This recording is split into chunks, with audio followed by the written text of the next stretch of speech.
Good morning बच्चों। आज हम लोग कक्षा 12 जीव विज्ञान का अध्याय 2 का भाग 4 का अध्ययन करेंगे। बच्चों इस भाग 4 में हम लोग जो है परागकण के विषय में अध्ययन करेंगे। बच्चों इसके पहले भाग 3 में हम लोगों ने अध्ययन किया था पुष्प का जो नर युग्मक है उसके विषय में हम लोगों ने अध्ययन किया था कि किस तरह से जो परागकण है उसका निर्माण कैसे होता है परागकोश में।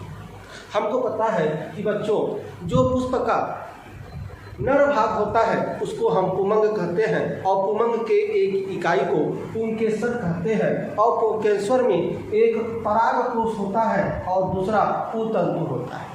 जो आपका परागकोश होता है परागकोश में लघु बीजाणुधानी होता है और लघु बीजाणुधानी में लघु बीजाणु जनन प्रक्रिया द्वारा परागकण का निर्माण होता है, जिसका अध्ययन हम लोगों ने अगले वीडियो में देख लिया है।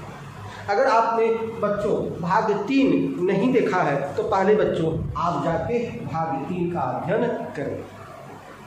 बच्चों तो हमने यह देख लिया था कि यह जो परागकोश है परागकोश में ही लघु बीजाणुधानी होता है और लघु बीजाणुधानी में ही परागकण होता है।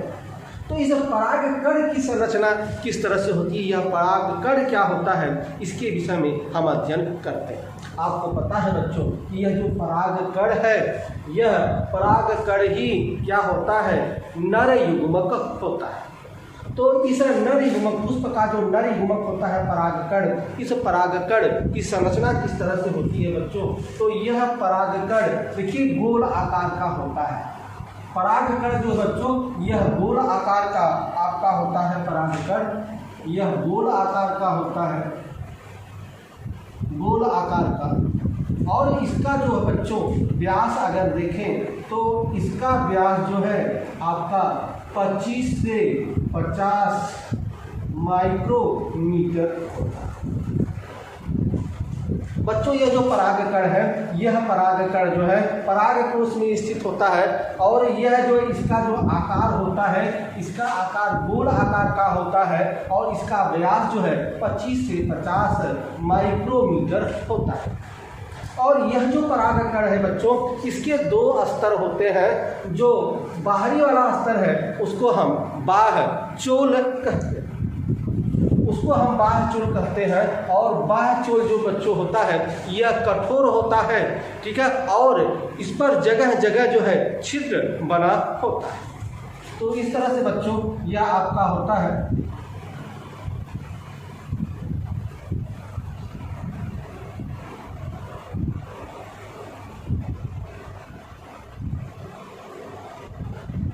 यह बच्चों आपका जो है परागकण का यह आपका बाहरी आवरण है, ठीक है, जिसे हम बाह्यचोल कहते हैं, जिसे हम बाह्यचोल कहते हैं।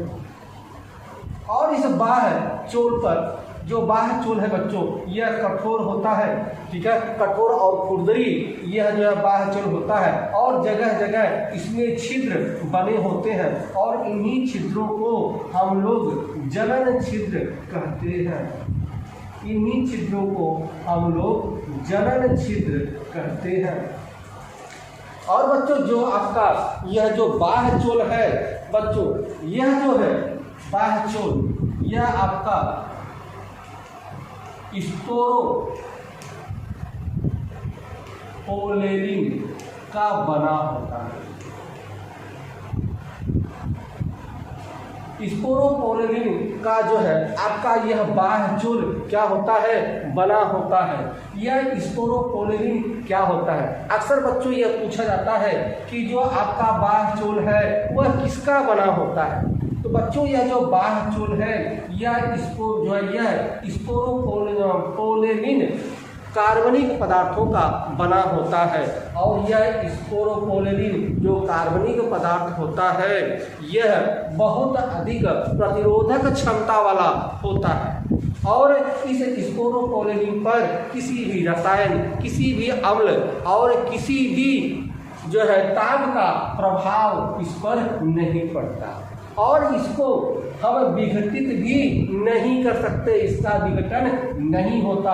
और अभी तक कोई ऐसा एंजाइम नहीं बना है जो स्पोरोपोलेनिन को विघटित कर सके, अर्थात स्पोरोपोलेनिन यह हजारों करोड़ों वर्षों तक वैसे ही बना रह सकता है। ठीक है, इसलिए इसके अंदर जो परागकण है वह सुरक्षित होता है।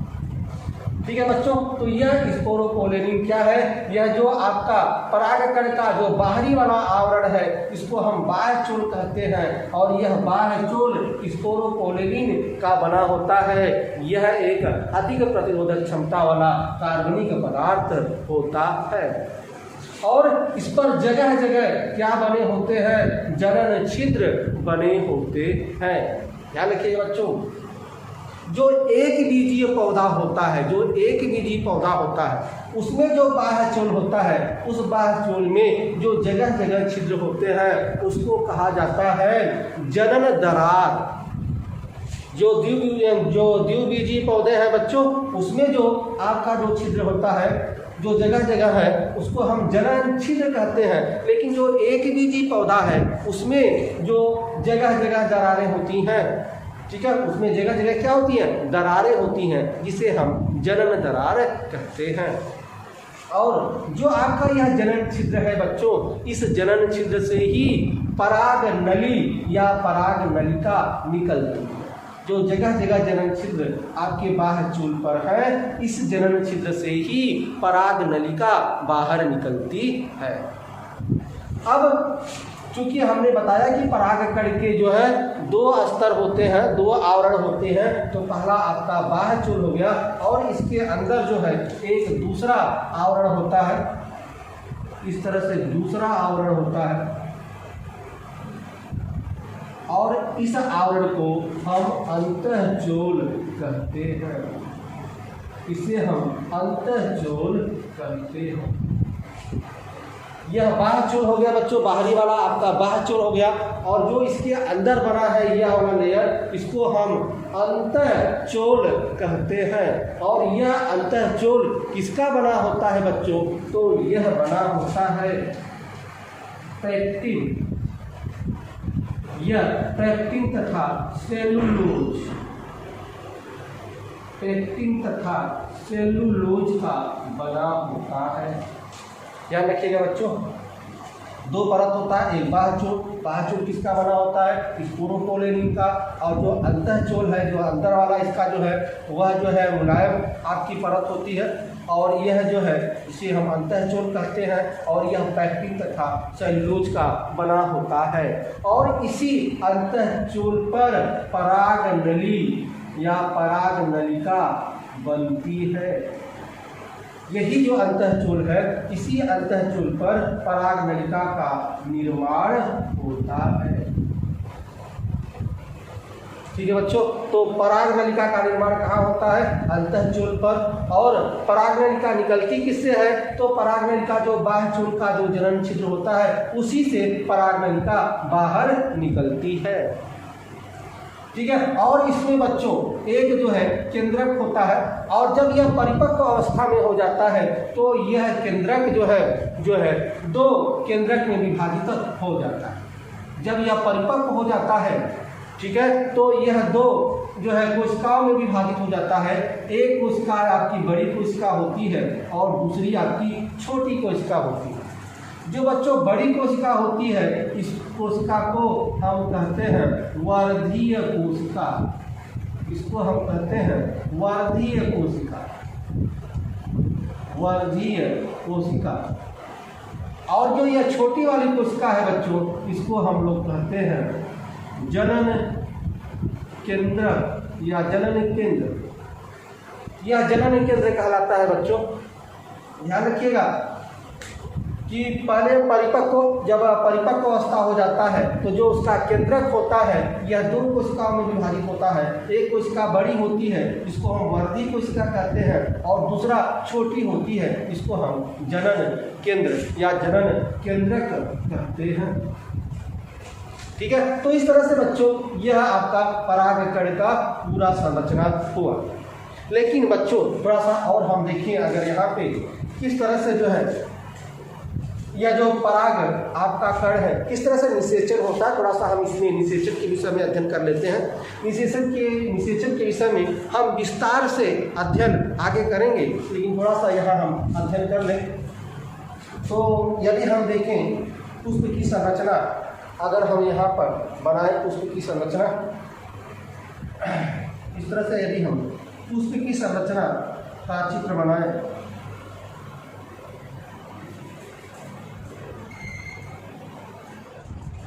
पुष्प की संरचना का बच्चों यदि हम इस तरह से चित्र बनाएं इसका,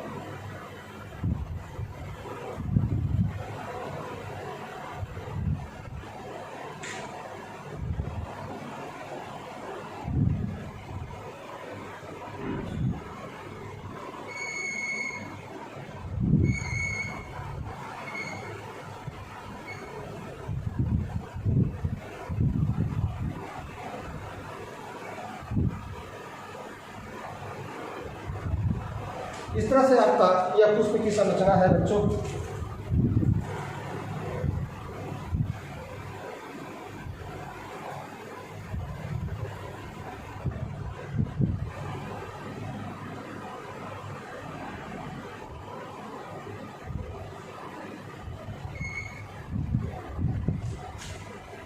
ध्यान रखिए बच्चों, यह एक पुष्प की संरचना है। ध्यान रखिएगा कि जब यह आपका परागकण, क्योंकि यह आपको पता है यह इसका जो है नर जो है अंग होता है और इसे हम कहते हैं पुंकेसर, और यह पुंकेसर में यह वाला भाग क्या है बच्चों, यह वाला भाग आपका परागकोश होता है, और इसी परागकोश में क्या स्थित होता है, परागकण स्थित होता है। जब यह परागकण परिपक्व अवस्था में हो जाता है तो इसमें स्फुटन होता है, और जब यह स्फुटन होता है, स्फुटन के द्वारा जब यह परागकण किसी भी माध्यम से वायु के द्वारा या कीट पतंगों आदि के द्वारा जब किसी माध्यम से यह परागकण इस वर्तिकाग्र पर आते हैं, वर्तिकाग्र पर पहुँचते हैं, तो ध्यान रखिएगा, इसको भी हम आगे पढ़ेंगे बच्चों कि जो है जो परागकण है, परागकण का वर्तिकाग्र पर पहुंचने की घटना को परागण कहते हैं। इसका हम अध्ययन करेंगे बच्चों। यहाँ पर हम देख लें कि जब आपका यह जो परागकण है, ठीक है, जब यह आपका परागकोश से वर्तिकाग्र पर पहुंचता है तो यह अंकुरित हो जाता है। जब यहाँ पर यह अंकुरित होता है तो ध्यान रखिएगा बच्चों, जब यहाँ पर अंकुरित होता है तो आपने जो है पढ़ा है कि जो आपका अंतःचोल है, अंतःचोल पर पराग नलिका का निर्माण होता है, और जो बाह्य चोल का जनन छिद्र है उसी से यह पराग नलिका बाहर निकलती है। तो जहाँ पर जैसे ही यहाँ पर आया तो यह पराग नलिका का निर्माण हो जाता है। इस तरह से पराग नलिका का आपका निर्माण हो जाता है। और जब ध्यान रखिएगा, जब यह जो है परागकण यहाँ पर आते हैं तो यह जो आपका जनन केंद्र है, जनन केंद्र या जनन केंद्रक जो है आपका, जब यहाँ पर पहुँचते हैं तो यह जनन केंद्रक 2 कोशिका में विभाजित हो जाता है। कितनी कोशिका में बच्चों, यह आपका 2 कोशिका में विभाजित हो जाता है, इस तरह से 2 कोशिका में। और यह जो दोनों कोशिका होते हैं, और यह दोनों कोशिका नर युग्मक होता है, दोनों क्या होता है, नर युग्मक होता है, यह दोनों नर युग्मक होता है। कब यह होता है बच्चों, जब यह जो है परागकण जो है वर्तिकाग्र पर पहुंचते हैं, तब क्या होता है, परागकण पर जब यह वर्तिकाग्र पर पहुंचते हैं तो जो जनन केंद्रक होता है, यह जनन केंद्रक 2 कोशिकाओं में विभाजित हो जाता है, और यह दोनों कोशिकाएं नर युग्मक होता है। कहने का मतलब यह है बच्चों कि जो आपकी यह पराग नलिका है, इस पराग नलिका से जो नर युग्मक आता है, वह नर युग्मक कितने होते हैं, वह नर युग्मक 2 होता है। 2 नर युग्मक जो है प्रवेश करते हैं इसके अंदर, इस पराग नलिका में, ठीक है। इस पराग नलिका में जो परागकण वर्तिकाग्र से नीचे आते हैं, अंडाशय में आते हैं, वह कितने परागकण आते हैं, वह 2 परागकण आते हैं। कभी कभी यह प्रश्न पूछता है आपकी कंपटीशन एग्जाम या बोर्ड एग्जाम में, यह पूछता है कि जो पराग नलिका है, पराग नलिका से जो परागकण जो अंडाशय में आते हैं, नीचे की ओर आते हैं, तो कितने परागकण आते हैं?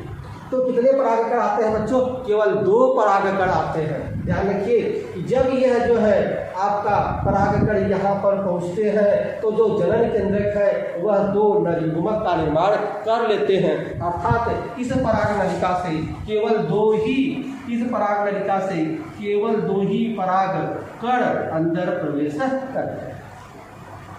अब पहले से ही जो आपका यह जो पुष्प है, पुष्प का जो मादा भाग है, इसमें पहले से ही अंड कोशिका मौजूद होती है। कितनी अंड कोशिका मौजूद होती है? ध्यान रखिए, पहले से ही बच्चों 3 अंड कोशिका मौजूद होती है। कितनी कोशिकाएं होती हैं? 3 अंड कोशिकाएं मौजूद होती हैं। 3 कोशिकाएं, एक ये, दूसरा ये 2 और 3। ध्यान रखिएगा बच्चों, किसी भी पुष्प में जो अंड कोशिका होती है वह 3 अंड कोशिकाएं होती हैं। अब जब यह जो है पराग नलिका से यह परागकण आते हैं तो ध्यान रखिएगा बच्चों, यह परागकण जब यह आते हैं इस पराग नलिका से, इसके साथ यहाँ चला आता है और इसके साथ यह मिल जाता है, यह इसके साथ मिलकर निषेचन की क्रिया संपन्न कर लेता है। अर्थात यह परागकण कहा जाता है, यह परागकण इस जो मादा युग्मक है, इस मादा युग्मक अर्थात अंडाणु है, इसके पास आ जाता है और इसके साथ संलयित होकर, इसके साथ संलयित होकर अर्थात यह निषेचन की क्रिया संपन्न हो जाती है यहाँ पर, और संलयित होकर क्या निर्माण करते हैं? भ्रूण का निर्माण करते हैं। तो इससे यह बन जाता है आपका भ्रूण, यह बन जाता है आपका बच्चों भ्रूण बन जाता है। ठीक है बच्चों, तो ध्यान रखिएगा, जो आपका यह जो पराग नलिका में आपके 2 परागकण आए तो एक परागकण एक अन्य कोशिका से मिलकर भ्रूण का निर्माण कर लेते हैं। ठीक है बच्चों, और इसी भ्रूण से क्या बनता है? फल बनता है, और यही भ्रूण जो है किसमें विकसित हो जाता है? यही भ्रूण जो है फल में विकसित हो जाता है। यह तो हमने पुष्पों में देखा।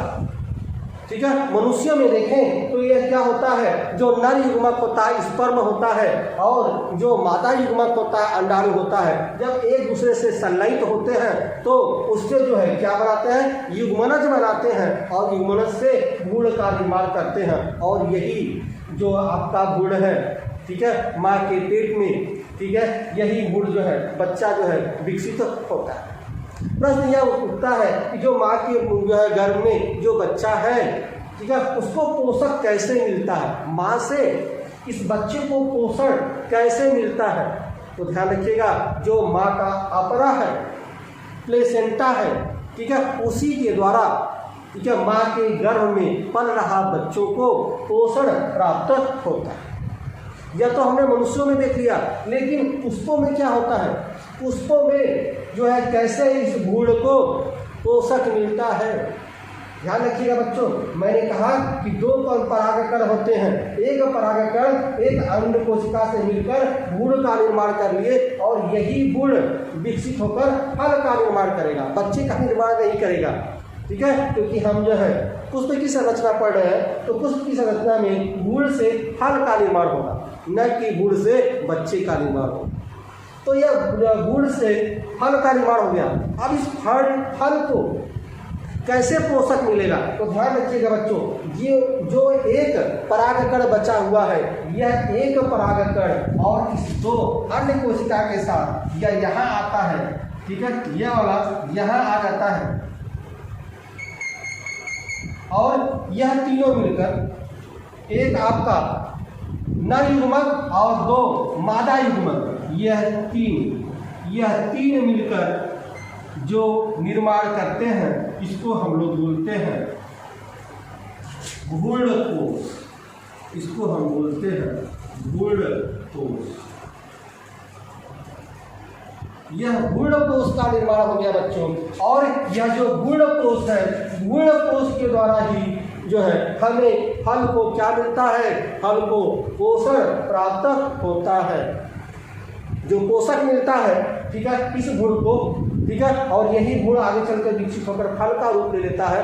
तो इस गुण या फल को पोषक कहाँ से मिलता है, तो यह मिलता है गुणकोश से। यह गुण जो गुणकोश है यह बाद में नष्ट हो जाता है, जब फल आपका बड़ा हो जाता है, ठीक है, तब यह गुणकोश नष्ट हो जाता है और फल को जो क्या होता है, फल जो है इससे जो पोषक प्राप्त करता है। तो इस तरह से बच्चों यह निषेचन की क्रिया संपन्न होती है। यहाँ एक चीज और थोड़ा सा देख लें। चलिए बच्चों यहाँ तक ही, और आगे हम अगले वीडियो में विस्तार से अध्ययन करेंगे। यह थोड़ा सा निषेचन के विषय में रहा, निषेचन के विषय में विस्तार से हम आगे पढ़ेंगे। बच्चों अगला जो वीडियो है, ठीक है, अभी हम लोग जो है नर युग्मक के विषय में हमने अध्ययन किया है, और कल माने आगे वाला जो वीडियो है उसमें हम मादा युग्मक के विषय में अध्ययन करेंगे। बच्चों यदि यह लेक्चर आपको समझ में आ रहा है तो बच्चों प्लीज़ जो है इसको सब्सक्राइब, लाइक तथा शेयर जरूर कीजिएगा। चलिए मिलते हैं बच्चों आपसे अगले वीडियो में, तब तक के लिए बच्चों